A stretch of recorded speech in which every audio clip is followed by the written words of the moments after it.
Hi friends, welcome back to my channel. അപ്പോൾ ഇന്ന് നമ്മൾ തയ്യാറാക്കാൻ പോകുന്ന ചെറുപയർ കൊണ്ട് വളരെ എളുപ്പത്തിൽ ചെയ്യാൻ പറ്റുന്ന ഒരു സിമ്പിൾ റെസിപ്പിയാണ്. ഒരു 2 പിടിയോളം ചെറുപയർ എടുത്തിട്ടുണ്ട്. നന്നായിട്ടൊന്ന് കഴുകി വൃത്തിയാക്കി കൊണ്ടുവന്നു.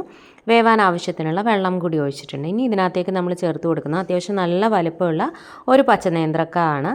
അപ്പോൾ ചെറുതാണെങ്കിൽ 2 എണ്ണമൊക്കെ ചേർത്ത് കൊടുക്കുക കേട്ടോ. അതൊക്കെ നിങ്ങളുടെ ഇഷ്ടത്തിനനുസരിച്ച് ചെയ്യാം. ഞാൻ അത്യാവശ്യം നല്ല വലിപ്പമുള്ള ഒരെണ്ണമാണ് എടുത്തത്.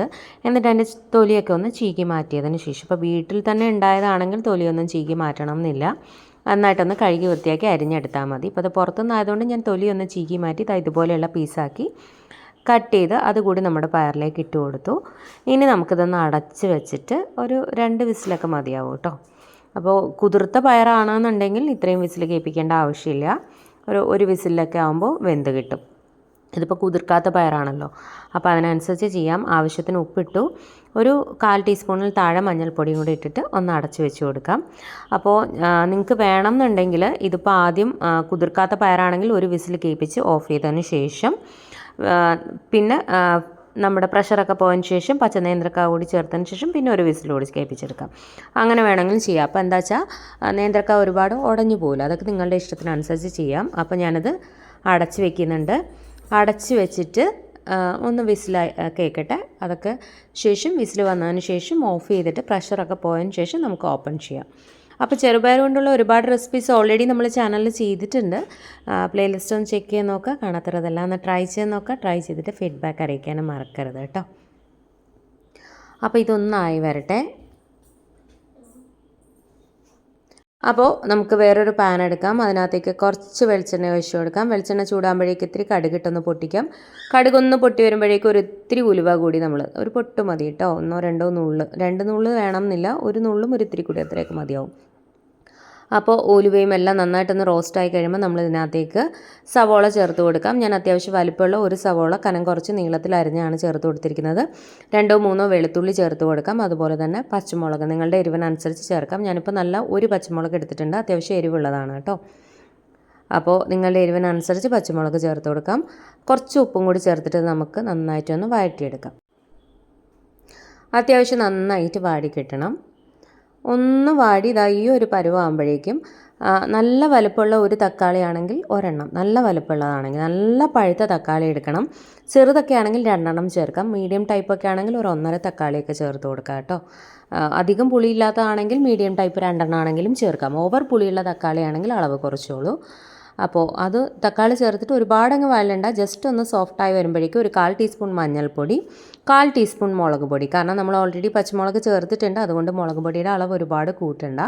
കുറച്ച് മുളക് പൊടി ഇത്തിരി മതി കേട്ടോ, 1/4 ടീസ്പൂൺ മതിയാവും. അതുകൂടി ചേർത്തിട്ട് ആ പൊടികളുടെ ആ റോ ടേസ്റ്റ് ഒന്ന് മാറുന്ന വരെ നമുക്കൊന്ന് വഴറ്റിയെടുക്കാം. സവോള ചേർത്ത് ഒരു 1/4 ഭാഗം സവാള ഒന്ന് സോഫ്റ്റായി വരുമ്പോഴേക്കും തക്കാളി ചേർത്ത് കൊടുക്കുക. തക്കാളി ഒന്ന് സോഫ്റ്റായി കഴിയുമ്പോൾ വേണം നമ്മുടെ പൊടികൾ ചേർത്ത് കൊടുക്കാൻ. എന്നാൽ ഒരുപാട് അങ്ങ് വഴണ്ട് പോയി അങ്ങ് ഉടഞ്ഞു പോകേണ്ട ആവശ്യവും ഇല്ല. അപ്പോൾ ഇതിലേക്ക് നമ്മൾ ആവശ്യത്തിന് കറിവേപ്പില കൂടി ഇട്ട് കൊടുക്കണം. തക്കാളി അങ്ങ് ഉടയരുത് കേട്ടോ. കുഴഞ്ഞ് ഉടഞ്ഞു പോരുത്. ആ പരുവാവരുത്. എന്നാൽ കുറച്ചൊന്ന് സോഫ്റ്റ് ആവുകയും വേണം. ആ പരുവ വാടാതെ കിടക്കരുത്, എന്നാൽ കുറച്ച് വാടുകയും വേണം. അങ്ങനെ അതെല്ലാം കഴിയുമ്പോൾ ഫ്ലെയിം നല്ല ലോയിൽ വെച്ചിട്ട് ഒരു 1/2 ലിറ്റർ തൈരാണ് കേട്ടോ ഞാൻ ചേർത്ത് കൊടുക്കുന്നത്. ഞാനിപ്പോൾ പാക്കറ്റ് തൈരാണ് ചേർത്ത് കൊടുത്തിരിക്കുന്നത്. അപ്പോൾ നിങ്ങൾ വീട്ടിൽ ഉറയൊഴിച്ച തൈരൊക്കെ ഉണ്ടെങ്കിൽ അത് ചേർത്ത് കൊടുക്കാം. ഫ്ലെയിം നല്ല ലോയിൽ വെച്ചിട്ട് ചേർക്കുക. ബിഗിനേഴ്സൊക്കെ ആണെങ്കിൽ ജസ്റ്റ് ഒന്ന് ഓഫ് ചെയ്തതിന് ശേഷം തൈര് ചേർത്ത് കൊടുത്താലും മതി. പക്ഷേ എനിക്കിങ്ങനെ ഓഫ് ചെയ്തതിന് ശേഷം തൈര് ചേർത്ത് കൊടുത്തിട്ട് പിന്നെ ഒന്ന് ചൂടാക്കാതെ എടുക്കുമ്പോൾ എനിക്ക് എന്തോ ഒരു തൈരിൻ്റെ ആ ഒരു റോ ടേസ്റ്റ് തോന്നുന്ന പോലെ തോന്നും. അപ്പോൾ ഏകദേശം ഒരു 1/2 ഗ്ലാസ് വെള്ളം കൂടി ഒഴിച്ച് കൊടുത്തിട്ടുണ്ട്. ഒരുപാട് തിക്കാവരുത്, എന്നാൽ ഒരുപാട് അങ്ങ് വെള്ളം പോലെ ആവരുത് കേട്ടോ. കുറച്ചൊരു കുറുകൽ വേണം, എന്നാൽ ഒത്തിരി കുറുകിയാവുകയും ചെയ്തു. ഞാനിപ്പോൾ ഒരു 1/2 ഗ്ലാസ് വെള്ളമാണ് എടുത്തിരിക്കുന്നത്. ഞാൻ എടുത്ത തൈര് അത്യാവശ്യം നല്ല കട്ട തൈരാണ് കേട്ടോ. നല്ല തിക്കായിട്ടുള്ള തൈരാണ്. അതുകൊണ്ടാണ് ഈ ഒരു രീതിയിൽ ഞാൻ വെള്ളം ഒഴിച്ചു കൊടുത്തത്. തൈരിൻ്റെ തിക്നെസ്സിനനുസരിച്ച് വെള്ളം ഒഴിച്ചു കൊടുക്കുക. ഒരുപാട് തിക്കായിട്ടുള്ള തൈര് അല്ലെങ്കിൽ ഇത്രയും വെള്ളം ഒഴിച്ചു കൊടുക്കേണ്ട ആവശ്യമില്ല. ഇതായിരിക്കണം ഇതിൻ്റെ ഒരു കൺസിസ്റ്റൻസി. കണ്ടോ, ഒരുപാട് തിക്കായി ഇരിക്കരുത്, ഒരുപാട് ലൂസായിരിക്കരുത്. കാരണം ഇത് ഇരിക്കുമ്പോൾ ഒരു ഇത്തിരി കൂടി കുറുകും. അപ്പോൾ അതിനനുസരിച്ച് വേണം കൺസിസ്റ്റൻസി അഡ്ജസ്റ്റ് ചെയ്യാൻ. ഇതിൽ കൂടുതൽ തിക്കായി കഴിഞ്ഞാൽ ഇരിക്കുമ്പോൾ ഒരുപാട് തിക്കായി പോകും. പക്ഷെ ഒത്തിരി ലൂസായി കഴിഞ്ഞാലും ടേസ്റ്റ് ഉണ്ടാവില്ല. അപ്പോൾ ഉപ്പൊക്കെ ഒന്ന് ചെക്ക് ചെയ്ത് നോക്കുക. ഞാൻ നല്ല ലോ ഫ്ലെയിമിൽ വെച്ചിട്ട് ചെറുതായിട്ടൊന്ന് ചൂടാക്കും. തിളപ്പിക്കുകയൊന്നുമില്ല. തിളച്ച് കഴിഞ്ഞാൽ പിരിഞ്ഞു പോകും. ജസ്റ്റ് ഒന്ന് ചൂടാക്കും, അപ്പം തന്നെ ഓഫ് ചെയ്യും. ബിഗിനേഴ്സ് ആണെന്നുണ്ടെങ്കിൽ ഓഫ് ചെയ്തതിന് ശേഷം തൈര് ചേർത്ത് കൊടുക്കുക, പിന്നീട് ചൂടാക്കേണ്ട ആവശ്യമില്ല. അല്ലാന്നുണ്ടെങ്കിൽ നല്ല ലോ ഫ്ലെയിമിൽ വെക്കുക, നന്നായിട്ട് ഒന്ന് ഇളക്കി കൊടുത്തിട്ട് ഇച്ചിരി നേരം ഒന്ന് ചൂടാവുന്നു എന്ന് തോന്നുന്ന ഒരു സ്റ്റേജിൽ ഓഫ് ചെയ്യുക. തിളയ്ക്കരുത്, അത് പ്രത്യേകം ശ്രദ്ധിക്കുക. തിള വന്നു കഴിഞ്ഞാൽ പിരിയുന്ന പോലെ ആയിപ്പോൾ. ഒരു നുള്ള് പഞ്ചസാര കൂടി ചേർത്താൽ ഒരു പ്രത്യേക സ്വാദാണ് കേട്ടോ. ഞാനിപ്പോൾ ഓഫ് ചെയ്തിട്ടുണ്ട്. ഒരു നുള്ള് ചേർത്ത് കൊടുത്താൽ ആ ഒരു പുളിയൊക്കെ ഒന്ന് ബാലൻസ് ആവും. തൈര് ചേർക്കുന്ന എല്ലാ കറിക്കും ഇത്തിരി പഞ്ചസാര, ഒരു നുള്ള് പഞ്ചസാര ചേർത്താൽ നല്ല ടേസ്റ്റാണ്. അപ്പോൾ അതൊന്ന് മാറ്റി വെച്ചിട്ടുണ്ട്. അപ്പോൾ തന്നെ ഓഫ് ചെയ്യുക. ജസ്റ്റ് ഒന്ന് ചൂടായി കഴിയുമ്പോൾ ജസ്റ്റ് ഒന്ന് നല്ല ലോയിൽ വയ്ക്കുക, തൈര് ചേർത്ത് കൊടുക്കുക, ഒന്ന് ഇളക്കി കൊടുക്കുക. അപ്പോൾ തന്നെ ഫ്ലെയിം ഓഫ് ചെയ്യുക. ഒരു ഇത്ര സെക്കൻഡ്സ് മതിയാവും കേട്ടോ, ഒരുപാട് നേരം ഒന്നും വെച്ചേക്കരുത്. അത് മാറ്റി വെച്ച് ഒരു പാൻ വെച്ച് കുറച്ച് വെളിച്ചെണ്ണ ഒഴിച്ച് കൊടുത്തു. ഒന്ന് കടുകിട്ട് പൊട്ടിച്ച് ഒരു വറ്റൽമുളക് 2ആയിട്ട് കട്ട് ചെയ്ത് കൂടി ഇട്ട് കൊടുത്തതിന് ശേഷം ഇനി ഇതിനകത്തേക്ക് ഒരു 8-10 ചെറിയുള്ളി കനം കുറച്ച് അരിഞ്ഞാണ് ചേർത്ത് കൊടുത്തിരിക്കുന്നത്. ചെറിയുള്ളി ഇല്ലയെന്നുണ്ടെങ്കിൽ ഒരു ചെറിയ സവോള കനം കുറച്ച് അരിഞ്ഞാണ് ചേർത്ത് കൊടുക്കാം. പക്ഷേ ചെറിയുള്ളിയാണ് കേട്ടോ കൂടുതൽ ടേസ്റ്റ്. അപ്പോൾ ഇതിലേക്ക് നമുക്ക് ആവശ്യത്തിന് ഉപ്പ് കൂടി ചേർത്ത് കൊടുക്കാം. ഒന്നുമില്ല, എണ്ണ ഒഴിച്ച് കടുകിട്ട് പൊട്ടിക്കുക. ഒരു ടേബിൾ സ്പൂൺ എണ്ണ മതിയാവും. വറ്റൽമുളക് ഇട്ട് കൊടുക്കുക. എന്നിട്ട് ചെറിയുള്ളി ഇട്ട് ഒരുപാടങ്ങ് വഴണ്ട് പോകേണ്ട ആവശ്യമൊന്നുമില്ല, ജസ്റ്റ് ഒന്ന് വാടി കിട്ടണം, അത്രയേ ഉള്ളൂ കേട്ടോ. അപ്പോൾ ഇതിനകത്തേക്ക് നമുക്ക് ഒരു 2 വെളുത്തുള്ളി ചെറുതായിട്ട് അരിഞ്ഞുകൂടി ചേർത്ത് കൊടുക്കാം. ഓൾറെഡി നമ്മൾ ചെറുപയർ ഉപ്പിട്ടാണ് വേവിച്ചിരിക്കുന്നത്, അതുകൊണ്ട് തന്നെ ഇതിൽ ഒരുപാട് ഉപ്പിടരുത്. ആ ഉള്ളിയൊക്കെ അത്യാവശ്യം ഒന്ന് വാടി വരുമ്പോഴേക്കും 1 ടീസ്പൂണാണ് ഞാൻ ക്രഷ്ഡ് ചില്ലി, നമ്മുടെ ചതച്ച മുളകുണ്ടല്ലോ, വറ്റൽമുളക് ചതച്ചത്, അതാണ് ഇട്ട് കൊടുത്തത്. 1 ടീസ്പൂൺ ഇട്ട് കൊടുത്തിട്ടുണ്ട്. നിങ്ങളുടെ എരിവിനനുസരിച്ച് മാത്രം ഇട്ട് കൊടുക്കുക. ആദ്യം തന്നെ ഒരുപാട് ഇട്ട് കൊടുക്കരുത്. എരിവ് എത്രത്തോളം വേണോ അതിനനുസരിച്ച് മാത്രം, കാരണം അത്യാവശ്യം എരിവുണ്ടാവും ഇതിന്. അപ്പോൾ എരിവ് അധികം വേണ്ടാത്തവർ അധികം ഇടരുത്. ഒരു നുള്ള് 1-2 നുള്ള് മുളക് പൊടി കൂടി ഞാൻ ചേർക്കുന്നുണ്ട്. അത് ഓപ്ഷണലാണ്, എനിക്കൊരു കളർ കിട്ടാൻ വേണ്ടിയിട്ട് മാത്രമാണ് കേട്ടോ. എന്നിട്ടൊരു 1/4 ടീസ്പൂൺ മഞ്ഞൾപ്പൊടി കൂടി ചേർത്ത് കൊടുത്തു. എന്നിട്ട് ആ പൊടികളുടെ റോ ടേസ്റ്റ് മാറുന്നവരെ നമുക്ക് ഫ്ലെയിം കുറച്ച് വെച്ചിട്ടൊന്ന് വഴറ്റിയെടുക്കാം. കാരണം ഒരു മുളക് പൊടി ഒരു പൊട്ട് ചേർത്ത് കഴിഞ്ഞാൽ ഒരു നല്ലൊരു കളർ കിട്ടും കേട്ടോ. വറ്റൽമുളക് ചേർക്കുമ്പോൾ അത്രയും ഒരു കളർ കിട്ടത്തില്ല, അതുകൊണ്ടാണ് മുളക് പൊടി ചേർത്ത്, ഓപ്ഷണലാണ്. എന്നിട്ട് നമ്മൾ വേവിച്ച് വെച്ചിരിക്കുന്ന ചെറുപയറും പച്ചനേന്ത്രക്കായും അതുകൂടി ചേർത്ത് കൊടുക്കുകയാണ്.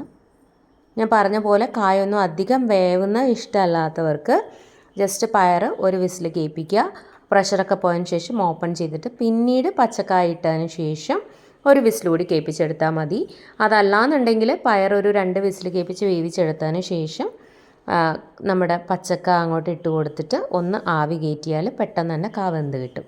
അപ്പോൾ അത്രയേ ഉള്ളൂ. നന്നായിട്ടൊന്ന് ഇളക്കി കൊടുക്കുക, നന്നായിട്ടൊന്ന് മിക്സ് ചെയ്യുക. അപ്പോൾ തന്നെ നമുക്ക് ഫ്ലെയിം ഓഫ് ചെയ്യാം, കാരണം എല്ലാം വെന്തതാണല്ലോ. അപ്പോൾ തന്നെ ഫ്ലെയിം ഓഫ് ചെയ്ത് കൊടുക്കാം.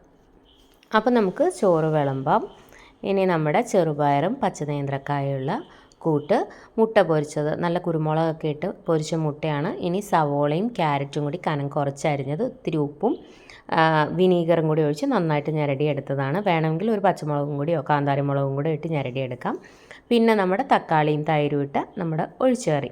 ഇത്രയേ ഉള്ളൂ, സിമ്പിളായിട്ടുള്ള നമ്മുടെ ഊണ് ഇവിടെ തയ്യാറായിട്ടുണ്ട്. അപ്പോൾ എല്ലാവരും ട്രൈ ചെയ്യുക. ക്യാരറ്റും സവോളയും കനം കുറച്ചരിഞ്ഞ് സ്വല്പം ഉപ്പും ലേശം വിനീഗറും കൂടി ഒഴിച്ച് നന്നായിട്ട് കൈകൊണ്ടൊന്ന് ഞെരടിയെടുത്താൽ മതി കേട്ടോ. അത്രയേ ഉള്ളൂ. നല്ല ടേസ്റ്റി ആയിട്ടുള്ള റെസിപ്പിയാണ്, മസ്റ്റായിട്ടും ട്രൈ ചെയ്യുക. ട്രൈ ചെയ്തിട്ട് ഫീഡ്ബാക്ക് അറിയിക്കാൻ മറക്കരുത്. ലഞ്ച് മെനു നമ്മൾ ഒരുപാട് ചെയ്തിട്ടുണ്ട്, വെജിറ്റേറിയൻ ലഞ്ച് മെനു റെസിപ്പീസൊക്കെ പ്ലേലിസ്റ്റ് ഒന്ന് ചെക്ക് ചെയ്താൽ മതി. ട്രൈ ചെയ്തിട്ട് ഫീഡ്ബാക്ക് അറിയിക്കണം. ഇതുപോലെയുള്ള റെസിപ്പീസൊക്കെ ഇഷ്ടമാകുന്ന ഫ്രണ്ട്സിനും ഫാമിലിയിലും ഒക്കെ ഉള്ളവരുണ്ടെന്നുണ്ടെങ്കിൽ വീഡിയോസ് ഒന്ന് ഷെയർ ചെയ്ത് കൊടുക്കണേ, ചാനലൊന്ന് സപ്പോർട്ട് ചെയ്യാൻ പറയാം. അപ്പോൾ പുതിയ റെസിപ്പിയുമായിട്ട് നമുക്ക് വീണ്ടും കാണാം. Thank you friends, thanks for watching.